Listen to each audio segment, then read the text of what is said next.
Bienvenidos a su programa Misericordia, Senda de Paz. Es interesante el programa que se tiene planeado. Hoy tengo un importante compañero del Instituto Bíblico, Héctor López. Bienvenido a tu programa.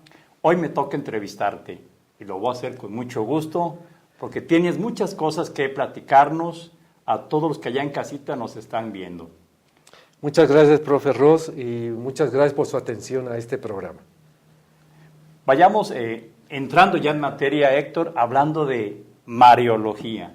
Y la primera pregunta que me viene a la mente, pues, ¿qué es Mariología? Bueno, es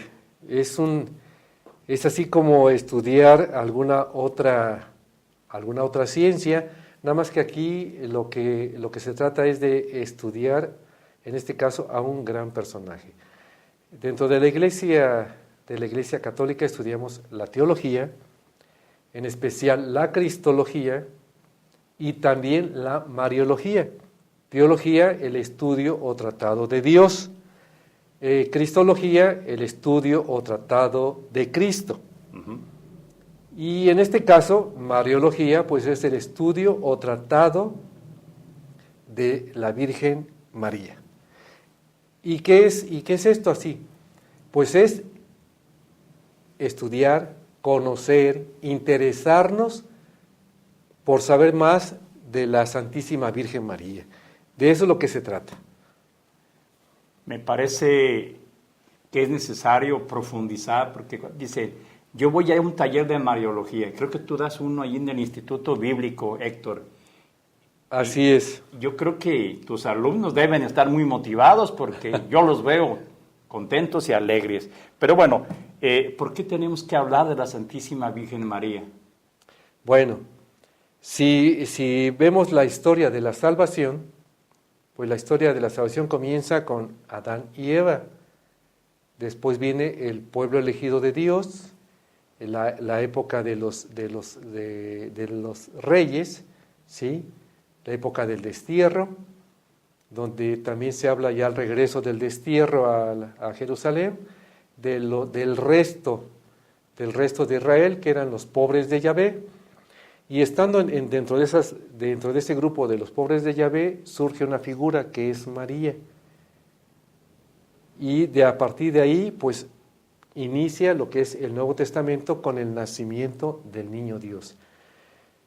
Y después nos sigue narrando la Biblia los primeros episodios y la vida de la iglesia primitiva, cristiana. Vimos Antiguo y Nuevo Testamento en 30 segundos, pero lo importante es de que dentro de los pobres de Yahvé, los Anahuim, surge una figura muy importante, María, que como lo veremos más adelante, pues al decirle sí a Dios, eso que conocemos como el fiat, por eso Dios se hace hombre, habita entre nosotros, y por 33 años está Cristo entre nosotros. Y a raíz de su pasión, muerte y resurrección, se inaugura la iglesia, donde también estuvo María en esa gestación de la iglesia primitiva, en Pentecostés. Entonces, María, a través de la historia de la salvación, pues nos hace llegar la salvación, la definitiva, y con toda la plenitud de la palabra, nos trae la salvación, que es su Hijo, Cristo Jesús. Por eso es que es interesante conocer este gran personaje, a la Virgen María. Sí, lo trascendente de ese sí de la Santísima Virgen María, porque sin el sí de María, Jesús no hubiera llegado a la humanidad. Héctor, ¿qué temas se deben ver en este curso de Mariología? Aunque no es una publicidad lo que estamos hablando, porque queremos hablar de todo lo que es Mariología, pero principalmente se ve María en el Antiguo Testamento. ¿Dónde está su figura? Aunque no su nombre, su figura en el Antiguo Testamento. También se ve a María en el Nuevo Testamento, ¿sí? Para conocer ya dentro de toda la historia de la salvación bíblica donde aparece la figura de María. Posteriormente, pues, nace la iglesia primitiva, pero la iglesia primitiva termina prácticamente en el primer siglo. Después vienen lo que conocemos como los padres de la iglesia, y dentro de los padres de la iglesia, pues hay escritos que se han recuperado y que se conocen, y unos padres de la iglesia defienden a María, sobre todo porque pues no podemos hablar de herejías, pero sí, o sea, a la vez sí tenemos que hablar, porque una persona que pensaba diferente o meditaba diferente y lo expresaba y lo daba a conocer, cuando no era correcto, pues se convertía en hereje. Entonces muchas personas padres de la iglesia defendían a María de su virginidad perpetua, de ser madre de Dios, que solamente nada más era madre de Jesús hombre, de su asunción a los cielos y de otras tantas cosas más que lo trataremos de ver en unos momentos más. Otro dato importante o otro tema importante que se tiene que ver en un curso de Mariología, pues es qué han dicho los papas acerca de María. Porque ¿sí? también se han pronunciado a lo largo de la historia. A lo largo de la historia. Obviamente, estos momentos no nos van a dar tiempo para hablar de todos, pero trataremos de citar algunos de los últimos papas que usted y yo pues hemos conocido, o por lo menos hemos escuchado hablar. No vamos a hablar de un Inocencio III o de un Alejandro VI, no. Hablaremos de lo que han dicho los últimos papas acerca de María. Otro dato importante que se tiene que tocar es qué han dicho los protestantes acerca de María. Y se van a admirar cuando lleguemos a ese punto.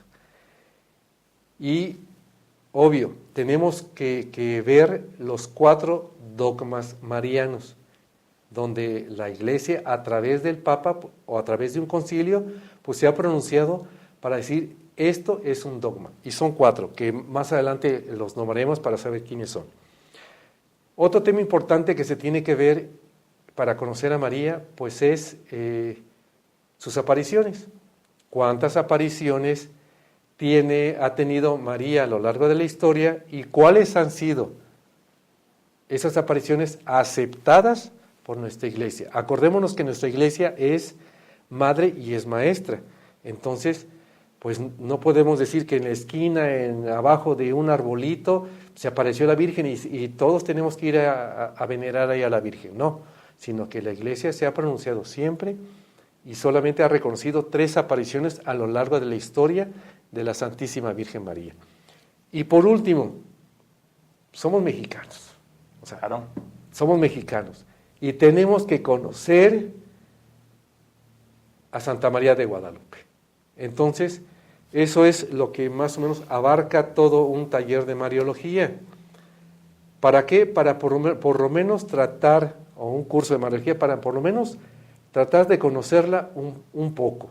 Porque nada más hablar de María, sobre todo de lo que han dicho los padres de la Iglesia, son aproximadamente unas entre 30 y 50 horas de meditación y de estudio que se tiene que hacer para conocer lo que han dicho los padres de la Iglesia a través de los siglos.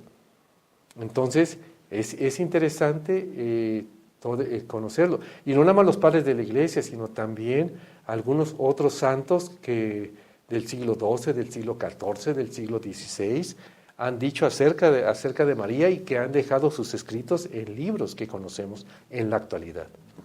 Héctor, probablemente a nosotros se nos olvida que en las Sagradas Escrituras se menciona muchas cosas de la Santísima Virgen María, pero el Antiguo Testamento, ¿qué nos dice de la Virgen María? A lo mejor no menciona la palabra María en el Antiguo Testamento, pero sí menciona las profecías dichas por varios profetas y habla de una virgen. Claro, la primera cita que siempre se toma es la de Génesis 3:15. Después de pecar Adán y Eva, después de la creación y que pecaron Adán y Eva, nuestros padres, viene la primera promesa, lo que se conoce como el protoevangelio. les impone una sanción Dios a Adán y a Eva, pero también se refiere a la serpiente. Y cuando se refiere a la serpiente en relación a una mujer que es Eva, le dice, pondré enemistad entre ti y la mujer, entre tu descendencia y su descendencia, y ella te pisará la cabeza, y tú tratarás o vas a tratar de morder su talón o su carcañal. Obviamente esta mujer históricamente se conoce como Eva, pero ya conociendo los escritos del Nuevo Testamento, pues ya mariológicamente hablando se refiere a María, Entonces cuando habla de pondré enemistad entre ti y la mujer, o sea, existe una lucha entre María y el demonio, entre la descendencia del demonio, que son sus diablitos, y la descendencia de María. ¿Quién es la descendencia de María? Cristo Jesús. Así es. Cristo Jesús. La otra cita, Isaías 7:14. Y esta es una profecía. Vendrán los tiempos en que la Virgen estará encinta y dará a luz a un niño, al que le pondrá por nombre Emmanuel, que quiere decir Dios con nosotros. Los evangelistas van a tomar esta cita de Isaías para referirse a Jesús. Es decir, esta profecía se cumple en Jesús. Por lo tanto, la Virgen de que está hablando Isaías se refiere a María.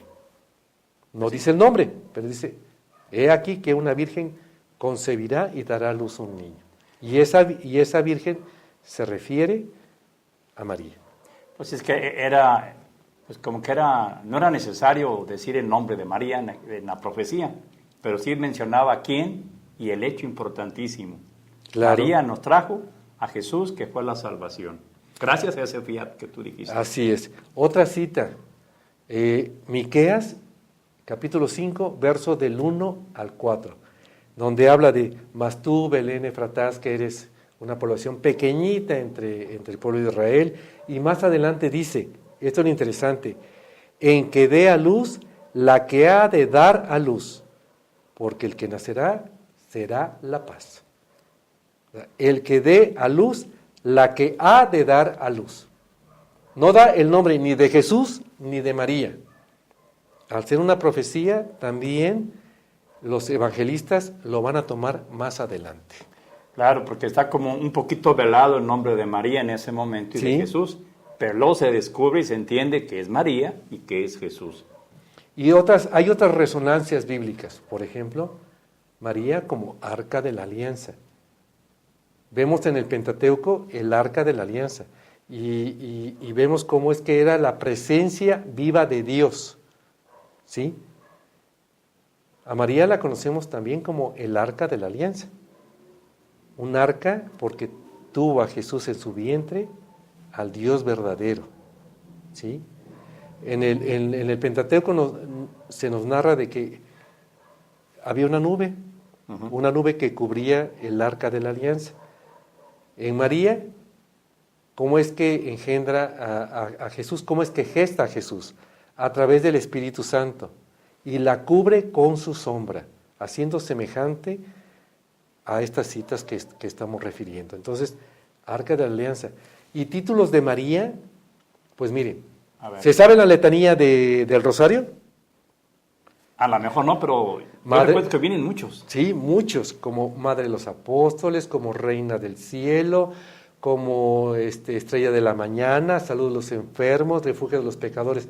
Todos esos títulos que conocemos en el Rosario, a María se le han dado, no por ocurrencia de algunos, no, sino porque por los sucesos que ha tenido la Iglesia durante 21 siglos, pues a alguien en un monasterio en Loreto, por eso se conoce como letanía lauretana del monasterio de Loreto, pues se fue conformando estos títulos a María. Todos estos que conocemos y que enriquecen primero nuestra oración, pero que también alaban a la Santísima Virgen María. En el Nuevo Testamento, ¿qué hay de la Santísima Virgen María?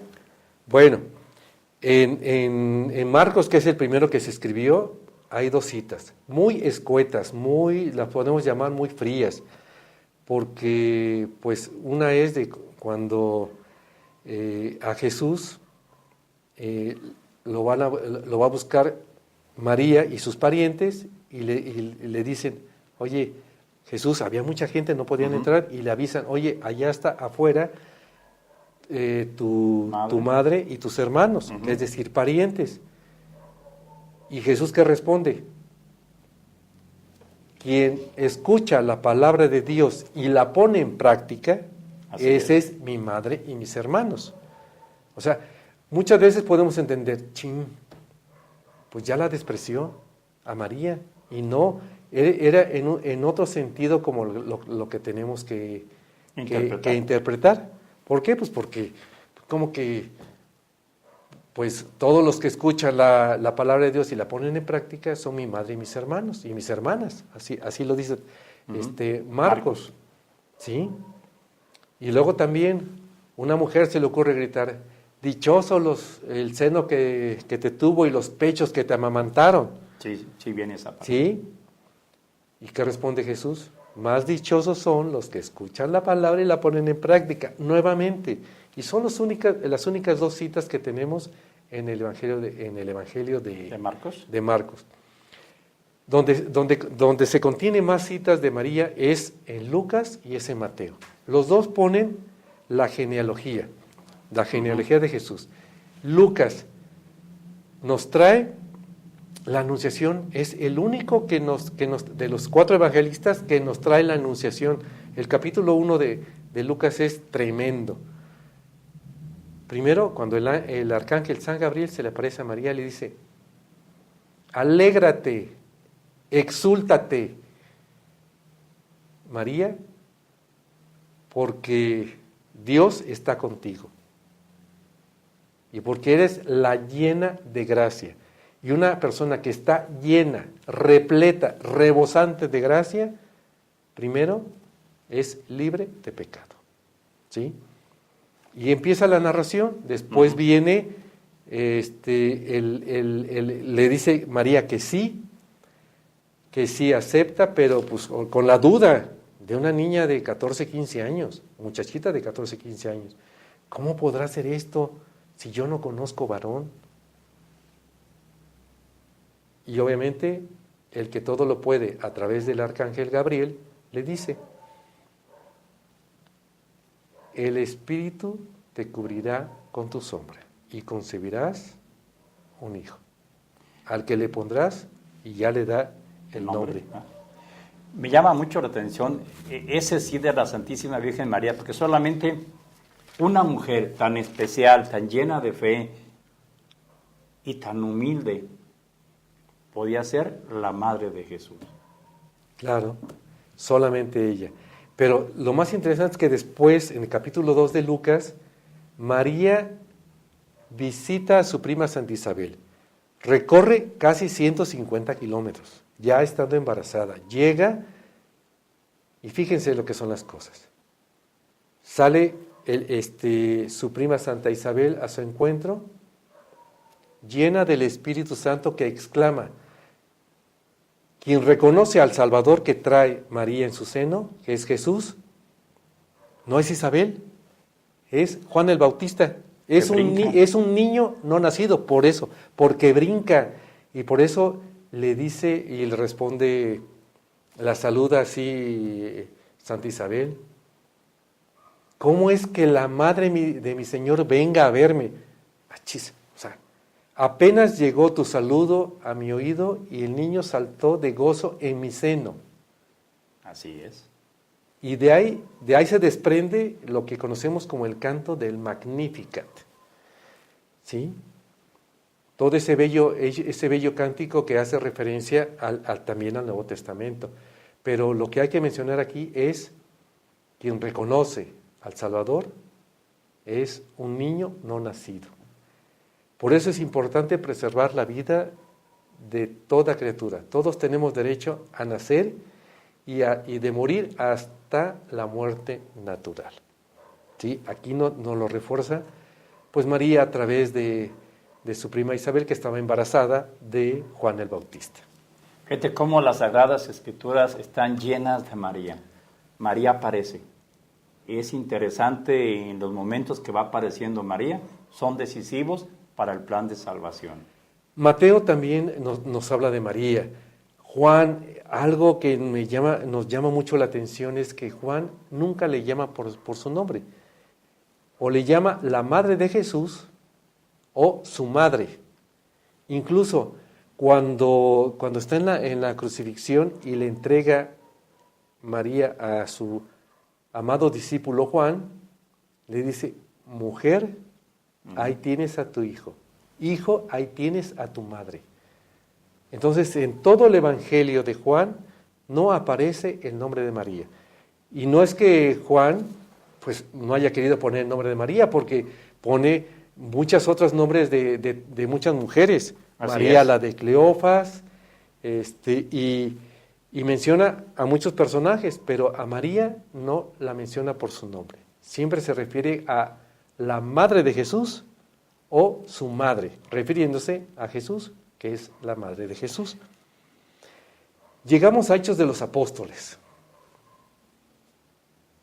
Y el capítulo 2, estando reunidos María con los apóstoles y otras 70 discípulos, llega la infusión del Espíritu Santo. Así es. Entonces, María gesta a Jesús por obra del Espíritu Santo, y María gesta a la iglesia nuevamente a través del Espíritu Santo. Y a partir de ahí se pierde en todos los demás escritos del Nuevo Testamento. Ya no aparece María hasta el Apocalipsis, cuando se habla de la lucha y habla de que una mujer, se apareció una mujer, una virgen, ¿sí?, iluminada con el sol, con la luna bajo sus pies y una corona de estrellas. De 12 estrellas. De 12. De 12 estrellas. Hasta ahí aparece. Entonces, esa figura también, aunque no dice el nombre de María, se refiere también a María. Así es. Héctor, y de los dogmas, tú hace rato mencionabas que había dogmas marianos. ¿Qué nos puedes platicar? Porque allá en casita estoy seguro que muchas personas quieren escuchar. ¿Cuáles son esos dogmas? Bueno, son 4 dogmas. La maternidad divina de María, o sea, que es Madre de Dios. La Inmaculada Concepción. La perpetua virginidad, o sea, que la Virgen, rezamos en el rosario, Virgen antes, durante y después del parto. Y la Asunción a los cielos, ¿sí? Estos 4 dogmas han sido definidos por la Iglesia. Unos tan antiguos como el dogma de la maternidad divina en un concilio en la ciudad de Éfeso en el siglo V, así como el último que ha sido en el siglo pasado, en el siglo XX, en 1954, por el Papa Pío XII, ¿sí?, en la Constitución Apostólica Scientificus Deus, donde se define este dogma. Entonces, estos 4 dogmas no son en alabanza a María, sino estos 4 dogmas son cristocéntricos, porque María, hay que decirlo, es cristocéntrica, ¿sí? Esa palabrita, Héctor, cristocéntrico. ¿Qué quiere decir así en pocas palabras? Sí. ¿Sí? En pocas palabras, porque no tenemos mucho tiempo. Les decía yo que este es un tema para muchas horas. Pero, ¿qué quiere decir? Que la figura principal, ¿sí?, como único mediador, como Hijo de Dios, es Cristo. Ella fue un instrumento, pero un instrumento muy bien elegido, ¿sí?, por Dios mismo. Al ser Madre de Dios, no iba María en la calle diciendo, pues yo soy la Madre de Dios. No, o sea, acuérdense todos los comentarios de los evangelios, y lo meditaba y lo guardaba en su corazón. Así es. ¿Sí? Entonces fue una persona humilde, sencilla, entregada a Dios, conocedora de las Escrituras, porque por ella Jesús conoció las Escrituras, ¿sí? Entonces, cristocéntrica, eso quiere decir que la figura principal en la vida de María es su Hijo Jesucristo. que nos los entrega, que es a través de ella, sí, pero es a través de María. Entonces, Sí. El centro de la historia de la salvación es Cristo, pero que a través de María nos llega esa mediación y esa salvación. Bueno, ya nos quedó muy claro, Héctor. Pero, ¿qué vivencias marianas tenemos los mexicanos? Ay, vivencias mexicanas. Bueno, pues la más grande, en el año de 1531, a 10 años de la conquista, cuando había un caos, cuando se había aniquilado a toda una cultura de nuestros queridos antepasados aztecas, donde había enfermedades y se estaban muriendo por una extraña enfermedad viruela, donde llegaron pues conquistadores y evangelizadores. Los evangelizadores dando a conocer a Dios, Uh-huh. y los conquistadores tratando de hacer todo lo contrario a una vida cristiana. Había pugna entre el clero y los conquistadores. El primer obispo de México, escribe al rey Carlos V y Sí. le dice: si Dios no provee con remedio de su mano, está la tierra a punto de perderse totalmente. Y el rey Carlos V, rey de España, que era dueño de las Indias por haberla conquistado a través de sus conquistadores, no responde, responde Dios. Eso fue en 1529, una carta que le escribe el obispo, Fray Juan de Zumárraga. ¿Y con qué responde Dios? Con las apariciones del 9 al 12 de diciembre de 1531, no al obispo, Ni siquiera. no a los conquistadores, no a los sacerdotes, sino a un masigual, a un pobre indígena llamado Juan Diego. Pues qué interesante, Héctor. Yo te agradezco muchísimo esta participación tuya, porque hay mucha tela de dónde cortar, ahora sí, de mariología, pero el tiempo se nos ha agotado y espero que a todos allá en casita les haya gustado y que más de alguno de ellos, ¿por qué no, Héctor?, vaya al taller de mariología allá en el Instituto Bíblico Católico del Señor de la Misericordia. Hasta la próxima. Hasta la próxima. Muchas gracias.